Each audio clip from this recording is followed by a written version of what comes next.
Hey guys, what's going on? My name is Neremik, and welcome back for the 200th time to Animal Crossing New Horizons. This is being filmed a few days after the game's 3rd anniversary. While I would have liked to film it on the 20th, some stuff came up. But this episode is going to be a very special one. There were a lot of different ways I wanted to do it. One was more skit-like and stuff, but I figured nothing would probably be better than me just sitting here and talking. Because 3 years is like a long time, right? It's been over 1,000 days since this game came out. And it's a very important game to a lot of people. It came out at the right time. It's a very, now well-known franchise. And I want to talk about all that, the memories we made along the way, the people we met, all the good stuff that came out of it, because this game, for all of my qualms with it, quite frankly, got me to where I am today. And I think I owe it that much. So, let's get to talking then. This is going to be standard episode length, so about 20 minutes. But, yeah, I'm holding the game case right now. I have it next to me. There was a tote bag that came with this. I made absolutely sure to pre-order it at Games, so I got that bag, and I could not find it. I could have sworn I put it in the back of my wardrobe, and it ain't there. So, may have to go on the warpath around the house, finally empty out my wardrobe, shockingly, and just see where that is, because that is a pre-order bonus, which admittedly pretty cool. But, hello there everyone. Right now in Jaffa it's 4:15 PM on Wednesday, March 22nd, 2023. I don't have any big news to share with you all today, but I would like to touch on one seasonal topic. Earlier today, a clump of bamboo caught my eye and reminded me of a piece of horticultural trivia. Did you know that this time of year is perfect for harvesting fresh bamboo or young spring bamboo? Which also reminds me to remind you to get crafting and enjoy some of this season's DIY projects. That's all for now. I hope you enjoyed the loveliest of lovely days. So yeah, we've started plenty of episodes like that. Obviously initially it was Nook in the more guided tutorial, it switched to Isabelle where it became kind of less specific. And yeah, I've been asleep a while. We should probably get into outfit for this. Yeah, because this outfit, well, there's one outfit in particular I've worn for most of the series, and it's, it would be rude not to, you know? So, in case you're unaware, a few episodes in actually, there was a long time where these were the only things I wore. I got a Jotaro hat and Jotaro coat and a Sans beanie and a Sans hoodie. And today we're going to shake things up and actually wear the Jotaro thing, because I believe it was the first one I wore. And yeah, no, shout out to whoever made these and shared these on Instagram, because genuinely they have banged way more than I ever expected them to, and I think that's neat. Now, obviously we've got a few ordered items and stuff. I do actually want to go through some letters, because obviously we got from residents and what have you, but we do have a few letters from friends and stuff I favorited as well. Specifically, Kayla from Land. What are these that I favorited though, that weren't? So, Nookenk. As a new resident moved to a plot you set up as a small token of appreciation, here's 1,000 miles. From Mom, fireflies light up the night sky, taking my mind off the stresses of the day. I watched amazing distracts as the mosquitoes make their move. Don't know why I favorited that. And Gladys. So this might seem strange, but whenever I see numbers lining up, I get excited. Like if I happen to look at my clock just as the time flips over to 1111, I feel like that might be important somehow. Can see why I favorited that, because that is me. And then Kayla messaged me, the man. Sure, Wyatt turned in bed somewhere.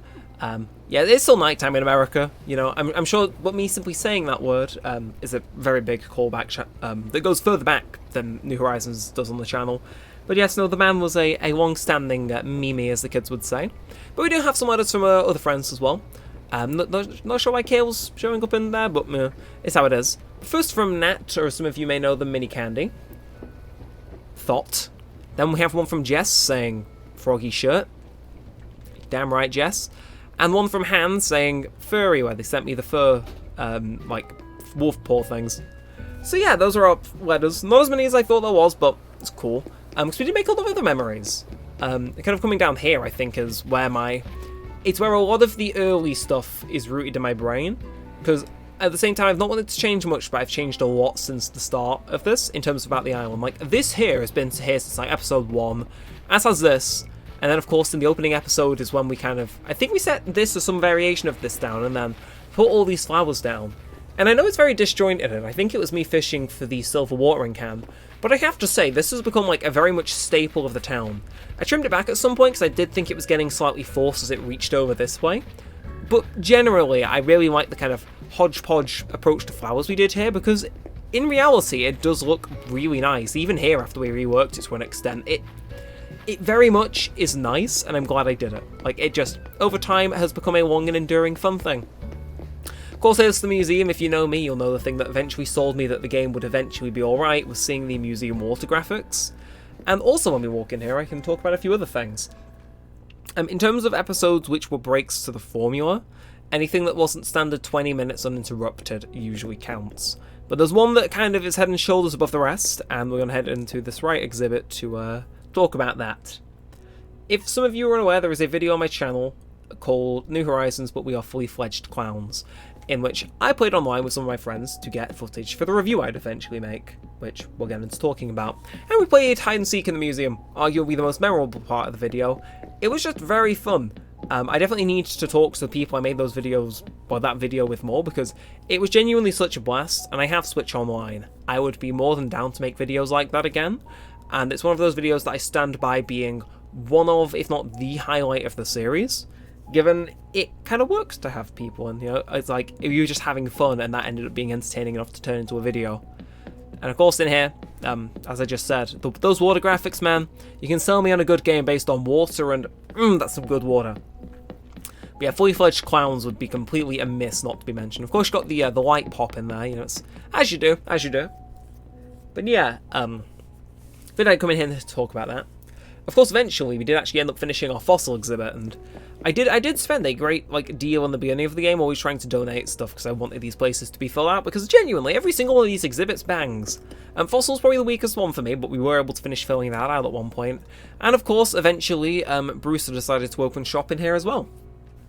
Of course, we could scam people in, come have them speak to us and stuff. Always nice. Always do mean to finish inviting Sherb at one point, have him fully move in as a resident, but my cards are still with one of my friends, and I need to remember to ask for them back. But yes, hi Brewster. I'll be getting one to go today, because... Can I get one to go? What can I do for you? Coffee, please. One coffee to go, 300 bells. I am fine with that. And yeah, of course, we'll take it to go, because we've got a lot of places to visit, a lot of people to see.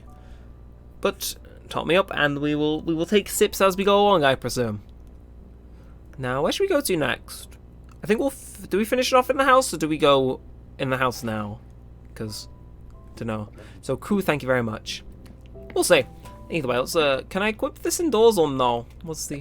I know, I've got to wait until I'm outside. Shameful. Shameful. Ugh. Either way. So that's the stuff pertaining to the museum, really. A lot of memories of coming in here and just donating and messing around and stuff in here, even if, you know, it's not actually a thing you'd give most attention to. Of course, the tent it appears as initially as well. Looks very nice. Anyway, no, so let's throw this on. And why is that? Okay, I'm gonna hold that, but also, why is that 1,000 bells not in my purse? Weird individual. Also, I can tell it's been a hot minute since I last played. Yeah, we'll take one fresh sip just for now. Hell yeah. So, yeah, we will head into our house, actually. Why not? Of course, we've got the Pocket Camp crossover items all here. I have always been quite a big fan and advocate for Pocket Camp. I think it's a lot better than people give it credit for, and stuck them right next to my house is kind of also a statement of it, and also just I wanted to have an area reserved for Pocket Camp because I think it's neat.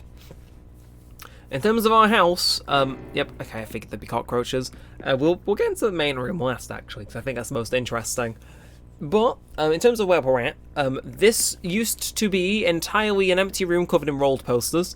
Has since been changed, and right, you can die. Go to the Great Miyamoto in the Sky or something. And yeah, but no, when the Sanrio characters came out, I made sure to get the Kero Kero P and the Pompurin sets in here as well. And eventually I thought, you know what, I like this room more just being as a chill kind of bedroom-esque area. What was that? I was going to do a funny animation there. But yeah, no, I eventually set it up in here as is, and honestly, yeah, no, I do quite like this room. I think over time, even if it is kind of minimally themed and not breaking the barrier much, I do like it. Even though the rolled room and the seal camp that were in there for ages certainly were, something. Of course, in this left room, even more unoriginal, not even blending two sets, it's just one. It's the Halloween-themed room, complete with also the free bed we got when Dream Suite was added to the game. Yeah, this is super unoriginal. I mainly did this for Happy Home Academy points, but also because I can't think of how to properly decorate this room with a theme. and it looks like okay, and it also works for 1/12 of the year. Probably the most shameful room out of the place. Didn't used to be that way. We'll head north next. I'm sure some of you remember early in the series, just after the game released, Bunny Day was a thing.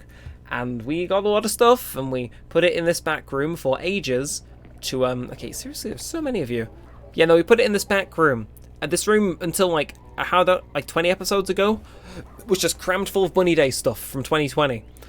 Took it out, obviously, because I wanted to decorate it, and I think what we've decorated it for, a very pleasantly themed room, although we definitely need a standing desk to put that on. I think it's rather a nice addition. I'm very happy that I was able to design this so late in the series because it just looks nice. A few rooms left now. Again, the main room is very rooted in kind of how things were early on, so I kind of want to work backwards almost. This right room, though, had a similar thing that kind of happened in the main room happened to it, but ended up a bit worse. Again, very recently we cleaned this one up, but it essentially just became a dumping ground of stuff I thought I was cool but never had a real place for. And we can open these blinds though, right? Yeah, like there, I get some natural light going in. But yeah, no, it became a dumping ground. All this stuff is stuff that's always been in here. Of course, got our Gold Happy Home Academy thing. We just cleaned out a lot of the clutter that we didn't super need. And I will drink to that, apparently. Again, I like the vibe in here. Not as good, but it's at least, like, on point enough. And then, of course, a few rooms left now. I do want to rush through this, but honestly, the loading screens are quite hampering. And you know what? Because you're here, you can die. Go to the Great Miyamoto in the sky. But yeah, we got down here as well. A very basic room. It was kind of just a basement sleeping room. Got the Lazy Susan table, which I'm... it almost functioned like a kitchen. Hey, got it. Oh, good. All the pesky cockroaches are gone. I feel so much better now. You're damn right. Weird room. Not exactly sure what the vibe is down here, but I like it enough, even with the floor on air sign. And of course, I like this bed as well. It's quite nice. I think I made this myself, if I'm not mistaken. Could definitely do some brushing up, but again, I'm very much more happy with my house than I was like 20 episodes ago, because I've kind of taken steps to clean it up. And that, of course, comes into this main room. I think actually we made this during this tutorial. A lot of the stuff on the wall is just stuff I was given and immediately threw up. Got those walls from that one museum event, Happy Home Academy walls. You've got as many villager posters as I can muster to put on the walls in this little corner. Kind of memory of who we've got, who we've had, and, you know, potentially even who we'll have next. Nice little thing. Got this popcorn machine because I have a child. Desk because I have a desk in real life. Got the yoga bowl and stuff. Just a lot of stuff I think will fit. Bit of a mishmash of stuff from very early in the series where I didn't know if I wanted to theme my house very much at all. So Daniel, you're at... Well, hi Gladys. You are on the wall, I suppose, so you can come in while I talk. But, yeah. There was just kind of a very general room, but I like it. I've grown to like it, even with the cake in the middle. I'm sure definitely wasn't nibbled on by the cockroaches at all. It's a house I've grown to like and enjoy. Yes, so I'm sorry, you came in at like the worst time. If you came in any earlier, you probably would have left of your own volition. But we'll get out. That's the house. Definitely evolved over time, but I like it. I like it. Yeah. Anyway, of course, I'd be amiss reflecting on how the series first started without mentioning Tad, who used to live here, was eventually replaced by Toby and made it super far in the series. I make it sound like a game show. And to a point I did at points, I compared it to The Circle, which I just talked about in my Minecraft Hardcore recording. But he is... I was along with him, but eventually I felt like his time came, although I did replace him with... Yeah, okay, Toby is a rabbit based on a Sanrio frog, so it kind of filled the void a bit. Of course, Flick is here. It reminds me of all the Tarantula Island stuff we did early in the series. Definitely helped us pay off our house early and have no idea what to do with any of the rooms. The random cheese here as well, no idea. Xylophone, hot tub, general sesh area, and big spinny wheel, and this path with the alternating red and white roses. Mwah, delectable. It's meditating over there. I'll take a screenshot of that, why not? Of course, I'm being missed not to mention the white tulip incident. Don't know what happened. I planted them in like a ring around like Town Hall, and then it just kind of expanded when it rained. So now this entire area is covered in white tulips. And honestly, I'll say it up front, complete accidental stroke of genius, I stand by. Of course here, just random selection of stuff. And it's stuff that's been here for ages and I can't tell you why it's here. But at the same time, on a deep level, I know it's right that it's here. We'll finish our coffee, why not? Yeah. Nice and refreshed now. I got Nook's store, been in here God knows how many times to buy tools. Kind of a shame it never got an extra upgrade, but it is how it is. And of course, this house here was our other starting villages, known as Canberra. Made it, well, left much earlier in the series, which is fair, and made the way for Octavian, who I very much like. Also, a thing we did at one point, just gave each of the residents these hot tubs, kind of to get our like town rating up, and also because, you know, I thought I'd be nice. Now we'll take a different route here. Look at this way. Got the mysterious stone back there. Kid, still here, was the first villager that I invited from my campsite. Completely random. Didn't want him initially, but I really like him. Got the kind of a similar vibe as to the white tulips thing here, but on a much more stripped back thing. Orange windflowers around the campsite. Very much like it. And again, harkening back to when I didn't like Kid as much, put a noisy wind turbine behind his house in the hope that he would leave. Very mean. And then all of this stuff has been here a while. A little play area place, more clothes hanging stuff, generally just to make things a bit more at home, and stuff here was specifically when the game kind of guided me to craft stuff to encourage who at the time was Patty to move in, although now Bob lives here. If you're any stretch familiar with this series, you will know that Bob has moved out and in like 3 or 4 times, and that's really funny, although I should probably get to know the guy at some point. Don't think this be the last episode, by the way, it's not. This is just a reflective episode of the fact it's been 3 years. I apologise I haven't uploaded anything on the game for a while, because I was generally out of ideas, and also I kind of wanted to make episode 200 and the anniversary line up, but going forward, this should re-enter circulation, drops my Joy-Con soon. And of course, up here again, probably the least successful flower thing of the lot, red the flowers all along the pond. Not a fan. Here, though, we have coal. I think this was our first villager to move in randomly. Or one of them. Either way, he's one of the OGs, and I will do nothing. Well, I'll do everything for him. Nothing will make me get rid of him. And if you've got this little path here, again, I very much like the vibe here. I like how I did shake up my use of flowers over time, although I definitely should have brought them a bit further down. I kind of like the thing we've got going on here as well with whatever these flowers are called. Pietro lives here. Again, another one of the starting houses we were kind of made to put furniture down for. Quite like the vibe here very much. And then up here, I think this was the first place we ever revitalised. Obviously, I think Rold lives here, if I'm not wrong. Oh no, Chabwick. So does Rold live down here now? Yeah. In case you don't know, we've moved so many people around here numerous times, but this was the first place I super did up and planted and made a path through, and genuinely, I was super excited for it at the time. Like the hammocks, the stuff at the side, the trees. I spruced it up because Bob and Rold were living here, who early in the series were very much the star-studded villages in my town. Even though I got their amiibo cards because, well, Bob was by chance and Rold is because I wanted Rold. In fact, I kind of proved that shortly after the series started because we hit 300 subs because this series blew up, and we'll touch on that as best I can. Again, I'm really rushing here to not go super over time. But, yeah, no, shortly after we hit 300 subs, I made the video reacting to my first video ever. Because 300 was a major milestone we've been stuck under for a while. And in that town, Rold was there, as was Poppy and someone else. They were like the trio of villagers I super liked, and that's where I started liking Rold. And yeah, kind of cool how that lined up almost like a week or so after Inviting Rold came out, you know, just in case people thought I was chasing. Anyway, here's the bridge. I always liked how this went directly in front of the waterfall. Pretty neat. And there's some more stuff here. Nothing super remarkable around the Able sisters. Had our honestly, I like the vibe here, but didn't this stem from my attempts to make blue roses, if I stand corrected? It's how it is. So yes, there's the blue roses, and there's the purple chrysanthemums, I think? Yeah, it's how it is. This house here has had like numerous residents I never liked in until Ace moved in. Yeah, no, people just move in here randomly, and I always hated them. Which was funny. And there's got some more general stuff. This kind of middle area isn't decorated the best. I've got the hedge fence, which was like a thing we were chasing forever until we eventually realised, oh, it's not in the story, I already have it.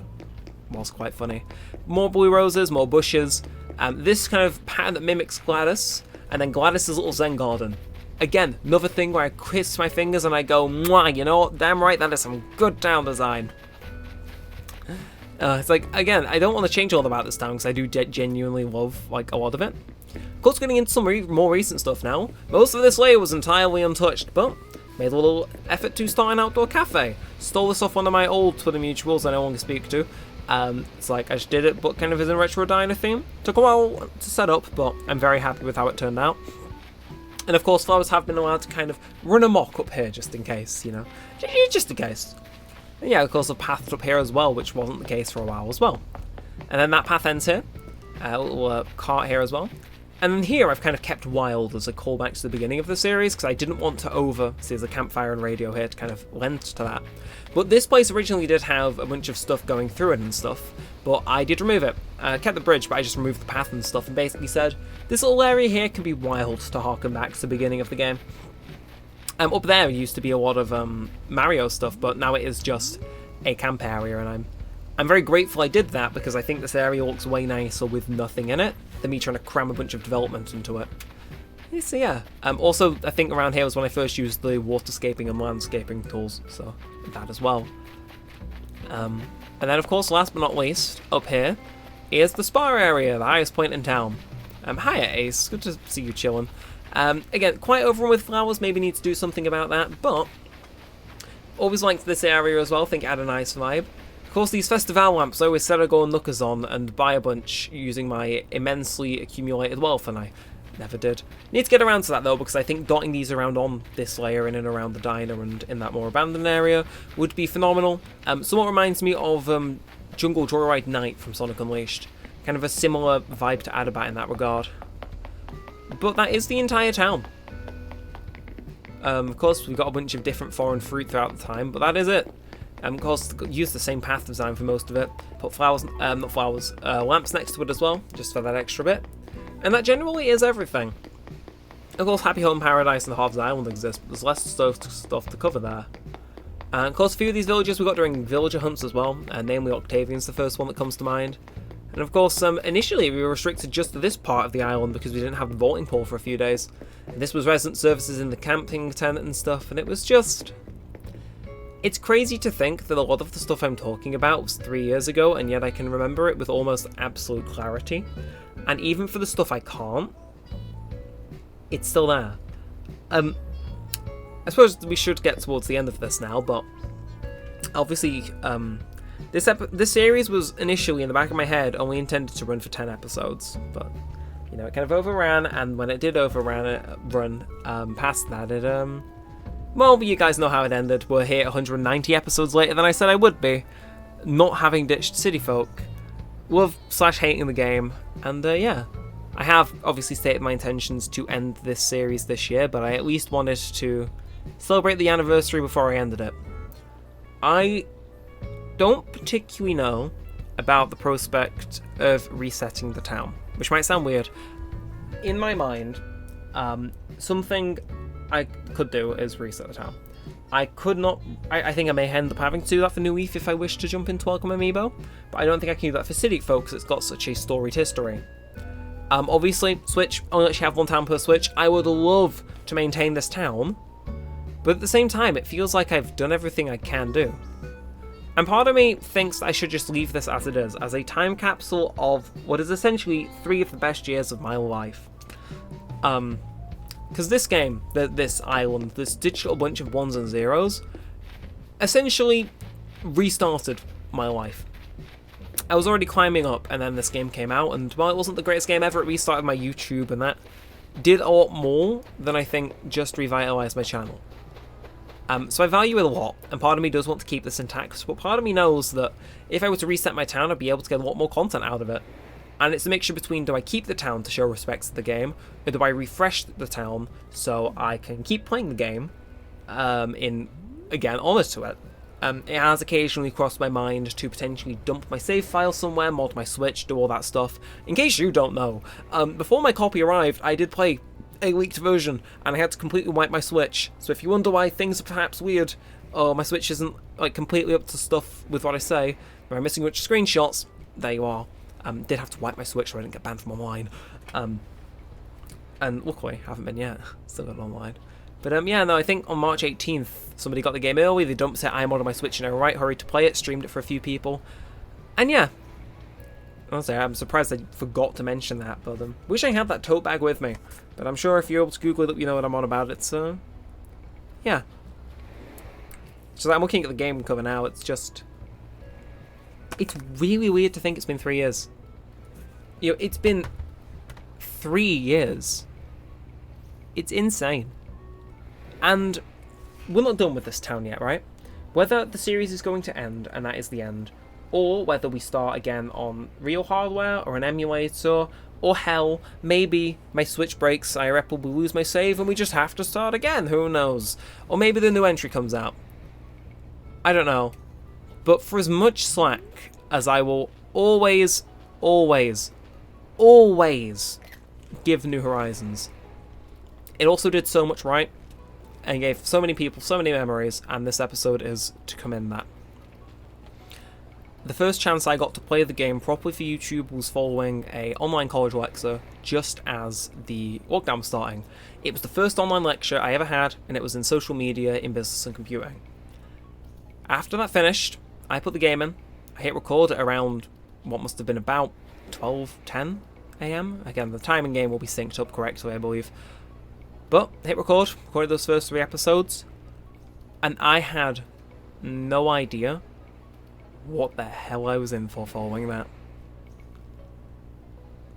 But to be honest, if I was given the chance to go back and make a different choice back then, or a different route, I'd think I'd choose this route every time.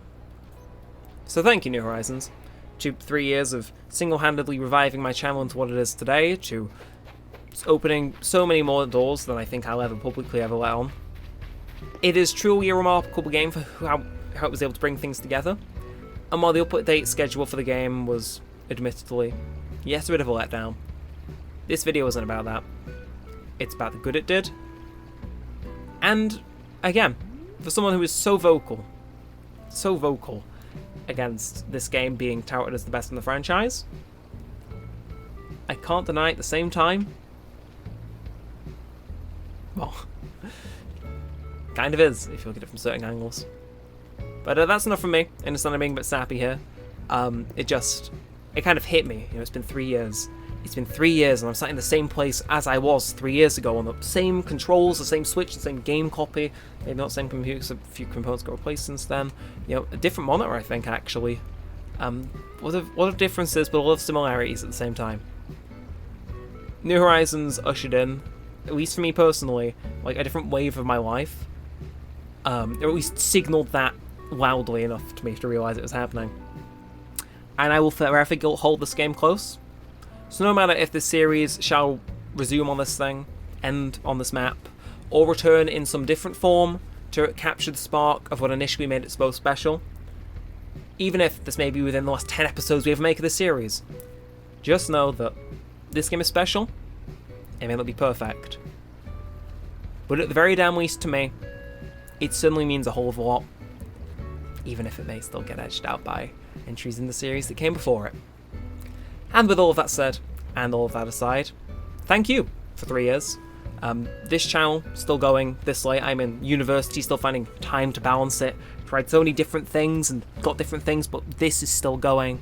It's a miracle. So thank you for watching. My name has been Neremik. Let me know what your thoughts on New Horizons are and your fond memories and stuff in the comments. I think it'd be quite a fun read. And peace out.